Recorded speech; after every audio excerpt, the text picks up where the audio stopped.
Chapter 8. The Struggle for Swaraj.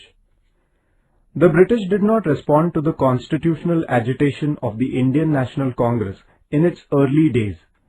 This clearly spelt out the limitations of the constitutional agitation. The extremist leaders such as Lokmanya Tilak in Maharashtra, Bipin Chandra Pal and Aurobindo Ghosh in Bengal, and Lala Lajpat Rai in the Punjab felt that the struggle against the British should be intensified further. The period from 1905 to 1920 is regarded as the extremist phase in the freedom struggle of India.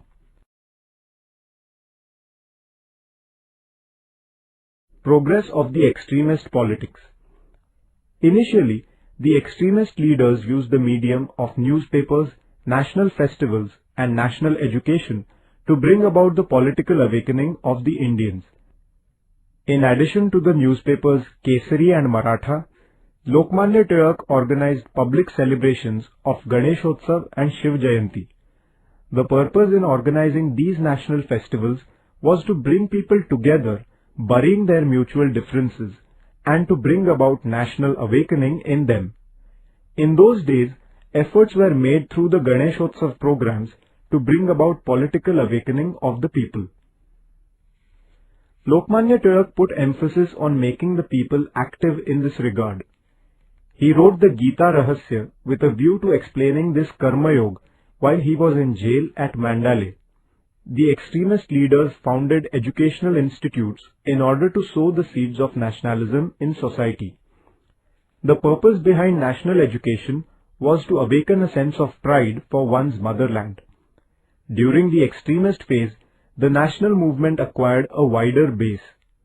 The extremist leaders were also successful in inculcating political ideas among the working class.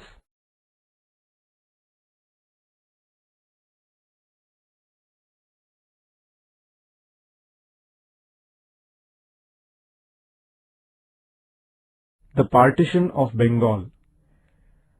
The province of Bengal was vast. Administratively, it was difficult to look after the affairs of this province. Therefore, the Viceroy Lord Curzon announced the partition of Bengal in 1905. He decided to partition Bengal by dividing it into a Muslim majority East Bengal and a Hindu majority West Bengal. The reason given for this partition was administrative convenience. However, Curzon's real motive was to create a divide among the Hindus and the Muslims, thereby weakening the freedom struggle.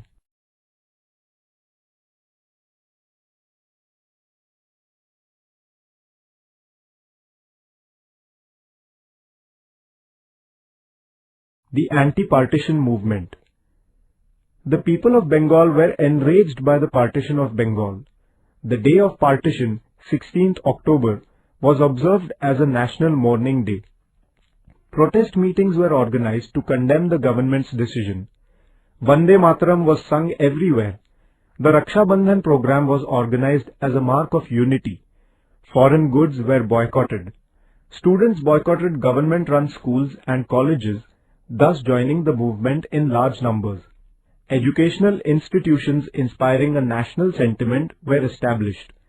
This anti-partition movement was led by men like Surendranath Banerjee, Anand Mohan Bose, Rabindranath Tagore, etc. The anti-partition agitation widened the scope of the Indian national movement. Sensing the intensity of the movement, the British annulled the partition of Bengal in 1911.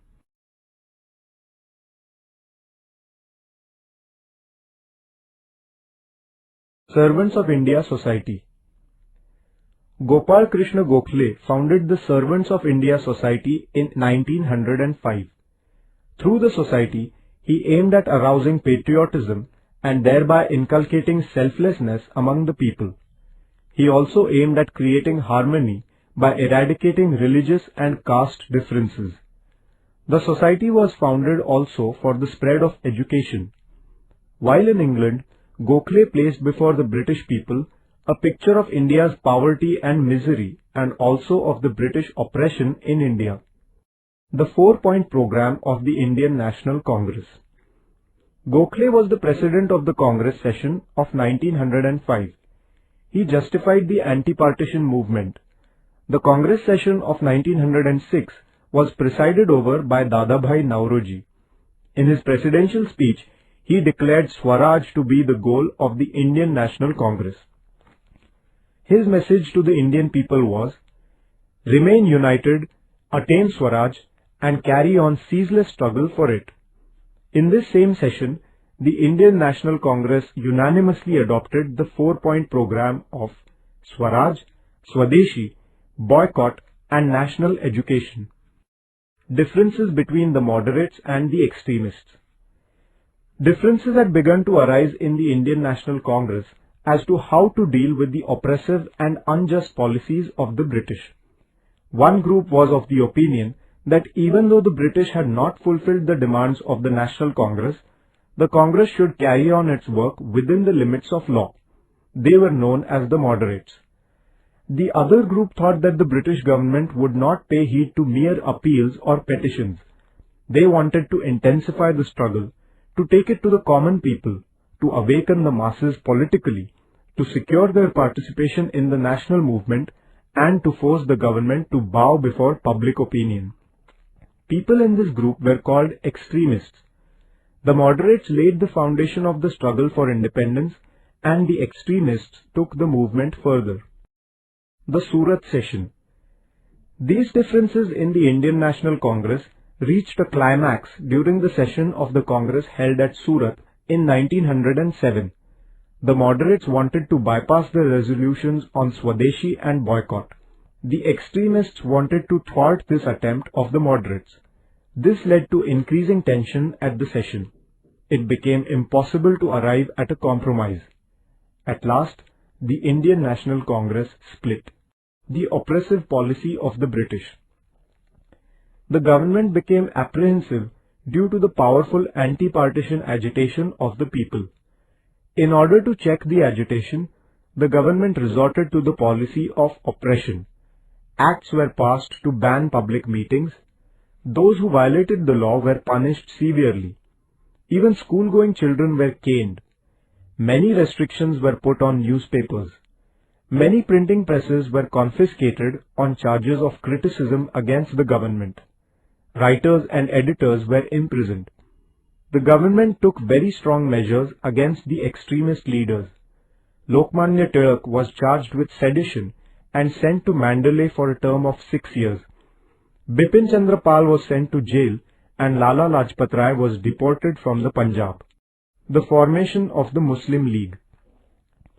The British rulers were disturbed by the overwhelming public response received by the Indian National Congress in the anti-partition agitation.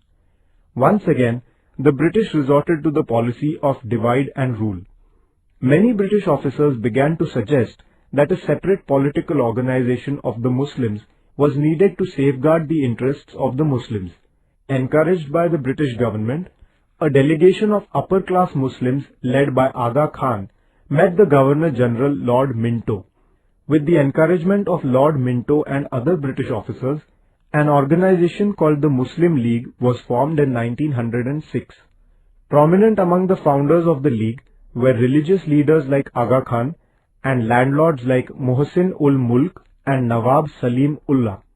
The Act of 1909. The government passed an act in 1909. It is known as the Morley-Minto Reform Act. This act provided for the inclusion of some elected Indian members in the legislature by increasing the number of Indian members in the legislature. At the same time, separate electorates were created for Muslims. Due to this divisive strategy of the British, seeds of separatist tendencies were sown in India. Unity among the Indians. Lokmanya Tilak returned to India in 1914 after a term of imprisonment. Thereafter, efforts began to reunite the moderates and the extremists. In 1916, both the factions in the Indian National Congress were reunited. In the same year, the Congress and the Muslim League came to a compromise at Lucknow. This is known as the Lucknow Pact. According to this pact, the Congress gave its consent to the separate electorates for the Muslims, and the Muslim League agreed to cooperate with the Congress in its efforts to secure political rights for India.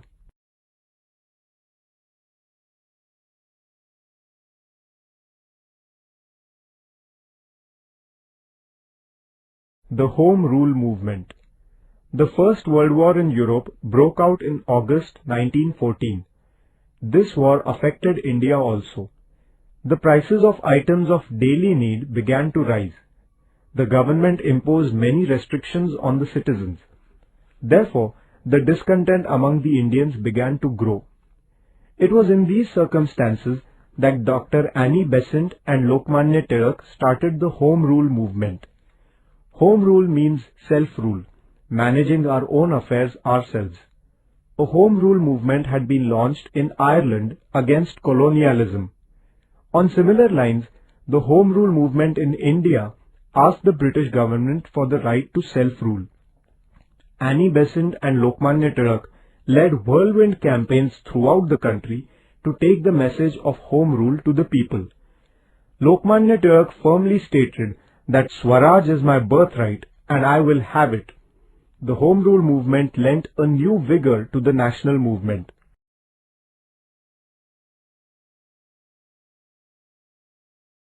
The Declaration of 1917.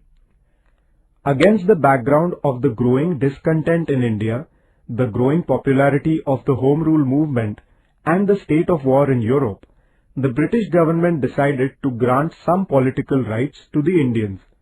Montague, the British Secretary of State for India, declared in 1917 that Britain would grant India, in a gradual manner, the right to self-rule and a responsible government. Lokmanya Tilak declared that if the British government thus showed sympathy and a considerate attitude towards the Indian demands, the Indians also would cooperate with the government. This policy of Lokmanya Tilak is called responsive cooperation. In 1919, the British Parliament passed an act with a view to introducing constitutional reforms. This act is known as the Montague-Chelmsford Act.